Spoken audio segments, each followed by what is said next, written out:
कानी बहू। किशोरी लाल जी के बेटे राघव की शादी की बात जगह जगह चल रही थी, लेकिन किशोरी लाल जी को कोई लड़की पसंद ही नहीं आती थी। और उसकी एक ही वजह थी, किशोरी लाल जी का लाल होना। उनको लड़की वालों से मोटा दहेज चाहिए था और इसी चक्कर में एक दिन वो एक बहुत पैसे वाले के घर अपने बेटे का रिश्ता लेकर पहुंचे। उस आदमी का नाम था ओम प्रकाश। देखिए किशोरी लाल जी, मेरी एक ही बेटी है और मेरी सारी संपत्ति जायदाद सब कुछ मेरी बेटी नैना का ही है। पापा, नाम से लगता है बहुत खूबसूरत होगी। कितना अच्छा नाम है ना, नैना। ओ, वैसे बात तो सही है आपकी। अब इतना पैसा है, जमीन जायदाद है, इकलौती बेटी, आप भी क्या करेंगे? सब कुछ उसे ही देंगे ना। बिल्कुल ठीक पहचाना आपने। बस बेटी की शादी और सारी जायदाद उसके नाम। पापा, बिना देखे हाँ कर दीजिए ना। इतना अच्छा रिश्ता फिर कहाँ मिलेगा? माला माल हो जाएंगे हम।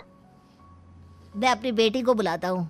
अरे नहीं नहीं नहीं नहीं, आपकी बेटी का नाम नैना है, सुनकर ही लगता है बहुत सुंदर होगी। रहने दीजिए अंकल, मैं तो आपकी बेटी के नाम से ही इतना खुश हो गया हूँ कि उसे बिना देखे शादी करने को तैयार हूँ। अब तो मैं उसका चेहरा सीधे शादी के बाद ही देखूंगा। और इस तरह राघव नैना का चेहरा नहीं देखता और उससे शादी कर लेता है। शादी के बाद अपनी सुहाग रात पर जब राघव नैना का घूंघट उठाकर देखता है तो नैना की आंखें बंद थी। कितने खूबसूरत हो तुम नैना, जरा अपनी आंखें खोलकर मेरी तरफ देखो तो सही। नहीं, मुझे शर्म आती है। अरे, मैंने तुम्हें शादी से पहले भी नहीं देखा, और अब अगर तुम आंखें खोलकर मुझे देखोगी भी नहीं तो मुझे अच्छा कैसे लगेगा? इससे पहले कि नैना अपनी आंखें खोलकर राघव की तरफ देखती, अचानक से लाइट चली गई और राघव नैना को पूरी तरह से देख भी नहीं पाया। अगली सुबह नैना राघव के लिए नाश्ता बनाकर लेकर आई। अरे ये क्या, आधा पराठा सेका हुआ है और आधा बिल्कुल कच्चा। ये तुमने क्या किया नैना? बहू, तुमने क्या आधा पराठा तवे से नीचे लटका कर रखा था, जो आधा सिका है और आधा कच्चा? मुझे जितना दिखेगा उतना ही तो सीखूंगी ना पापा जी। जहाँ जहाँ मुझे नजर आ रहा था वहाँ मैंने सीख लिया, जहाँ जहाँ नहीं दिखा वहाँ कच्चा रह गया होगा। इसका क्या मतलब है? ये कैसा मजाक कर रही है तुम? अरे बहू, तुमने इतना लंबा घूंघट क्यों लगाया हुआ है? देखो, हमारे घर में बहुओं को बेटी की तरह रखा जाता है, और फिर तुम तो इतना सारा माल लेकर आई हो। देखो, ये घूंघट डालकर रखने की कोई ज़रूरत नहीं है। हाँ नैना, पापा जी ठीक कह रहे हैं, तुम तो आराम से रहो, अपना ही घर समझो। नैना अचानक से अपना घूंघट उठा लेती है। अरे ये क्या पापा, नैना की तो एक आंख फूटी हुई है। नाम से नैना, लेकिन ये तो कानी बहू निकली। मेरे साथ धोखा हुआ है, धोखा। बिना दिखाए अपनी कानी लड़की मेरे संग ब्याह दी। मुझे कानी बीवी नहीं चाहिए। मुझे अभी ओम प्रकाश जी से बात करनी पड़ेगी। आखिर उन्होंने मेरे साथ ऐसा किया क्यों? अरे, आप लोगों ने ही तो पापा से कहा था कि आप लोग शादी से पहले मुझे देखना नहीं चाहते। अब मेरे पापा पर क्यों इल्जाम लगा रहे हैं? अरे लेकिन उन्हें बताना तो चाहिए था ना कि तुम कानी हो, एक आंख से तुम्हें दिखाई नहीं देता। किशोरी लाल और राघव नाराज होकर ओम प्रकाश को अपने घर बुलाते हैं। पापा जी, ये आपने क्या किया? शादी से पहले बताया क्यों नहीं कि नैना की आंखों में परेशानी है? अरे, आप ही ने तो लड़की देखने से मना कर दिया था। और लेकिन आप बता तो सकते थे। आपको तो हमारी बेटी की प्रॉपर्टी चाहिए थी, वो भी पूरी की पूरी। अब क्या हुआ अगर उसे आधा दिखाई देता है? प्रॉपर्टी तो आपको पूरी मिल गई ना। अरे ये क्या बात हुई? मेरी शादी प्रॉपर्टी से नहीं, आपकी बेटी से हुई है। अब ये तो पहले सोचना चाहिए था, तब तो मेरी प्रॉपर्टी देखकर तुम्हारी जुबान लप-लपा रही थी। लेकिन मैं कानी लड़की को अपनी बीवी बनाकर नहीं रख सकता। पापा, कुछ करिए ना आप। हाँ, करता हूँ। देखिए ओम प्रकाश जी, आप हमारे साथ ऐसा नहीं कर सकते।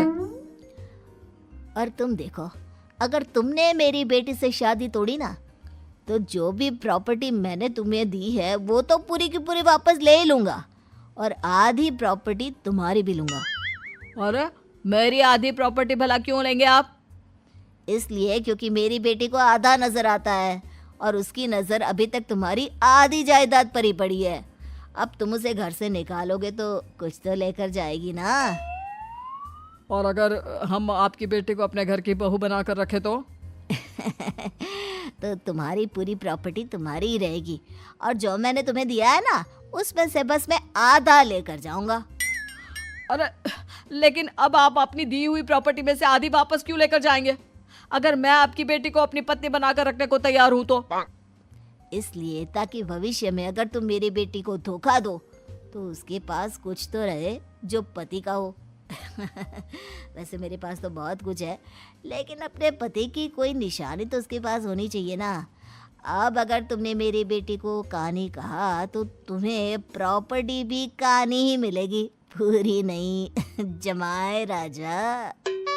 किशोरी लाल और राघव समझ चुके थे कि वो बुरी तरह फंस चुके हैं और अब उनके पास वहां से निकलने का कोई चारा नहीं है। अब समझ में आया ना, लालच बुरी बला होती है। एक तो तुम्हें प्रॉपर्टी मिली, ऊपर से बीवी मिली, उसमें तुम्हें नखरे भी दिखाने हैं। आए बड़े, चुपचाप बैठो दोनों। कुछ दिनों के बाद नैना राघव की कार लेकर बाजार घूमने निकलती है और जब कार लेकर वापस आती है, ये क्या? एक तरफ से मेरी गाड़ी पूरी खराब हो चुकी है।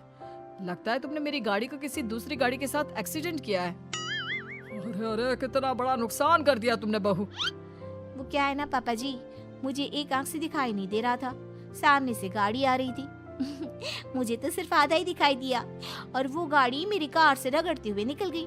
अब मैं क्या करूं बताओ? आप इसे ठीक कराने के पैसे कौन देगा? तुम्हारे पापा। तुमने मुझसे इस तरह से बात की? अभी रुको। नैना राघव की शिकायत ओम प्रकाश को कर देती है। देखो राघव, अब जो मेरी आधी प्रॉपर्टी तुम्हारे पास थी ना, उसमें से आधी और मैं लेकर जाऊंगा, क्योंकि तुमने मेरी बेटी को डांटा। अरे नहीं नहीं पापा जी, गलती हो गई, माफ कर दो। गलती की तो कोई गुंजाइश ही नहीं।